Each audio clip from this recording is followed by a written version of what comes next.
Friends ఈ వీడియోని చూసే ముందు ఈ వీడియో మాత్రం తప్పకుండా లైక్ చేయండి, అలాగే మన ఛానల్ని సబ్స్క్రైబ్ చేసుకోండి, పక్కన ఉన్న బెల్ ఐకాన్ మీద క్లిక్ చేయండి, మీకు ఆల్ నోటిఫికేషన్స్ వస్తాయి. తర్వాత కామెంట్ సెక్షన్లో మాత్రం దిస్ వీడియో ఈజ్ అమేజింగ్ అని టైప్ చేయండి. హాయ్ ఫ్రెండ్స్, నా పేరు శ్రీనివాస్, మీరు చూస్తున్నారు ఎస్పీఎన్ ఎడ్యుకేషన్ యూట్యూబ్ ఛానల్. మొత్తంలో తెలంగాణలో ఫార్మర్స్ రుణమాఫీ సాధ్యమయ్యేనా కాదా, దీనికి సంబంధించి అప్డేట్గా మనకు రీసెంట్ రాష్ట్ర ముఖ్యమంత్రి లైవ్లో మాట్లాడుతూ అప్డేట్ ఇన్ఫర్మేషన్ తెలియజేశారు. మొత్తానికి అర్హులందరికీ 2 లక్షల రూపాయలు రుణమాఫీ చేస్తామన్నారు. మరి ఇది సాధ్యమవుతుందా కాదా, ఆ పర్టికులర్ డీటెయిల్స్ మనం షార్ట్ కట్లో తెలుసుకుందాం. ఓకేనా? So let start our topic.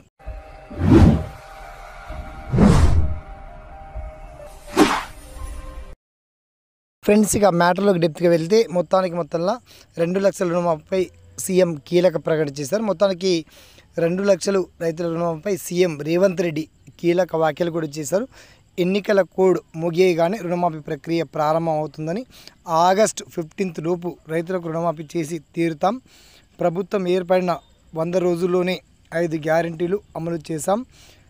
6వ గ్యారంటీ రుణమాఫీ చేపట్టే లోపే ఎన్నికల కోడ్ వచ్చింది అని నిజామాబాద్ సభలో వెల్లడించారు. అన్ని సభల్లో కూడా ఇలానే మాట్లాడుతున్నారు. మొత్తంలో అర్హులందరికీ జూన్ తర్వాత జూలై మొదటి వారంలో రుణమాఫీ జరిగేటువంటి ఛాన్స్ ఉంది.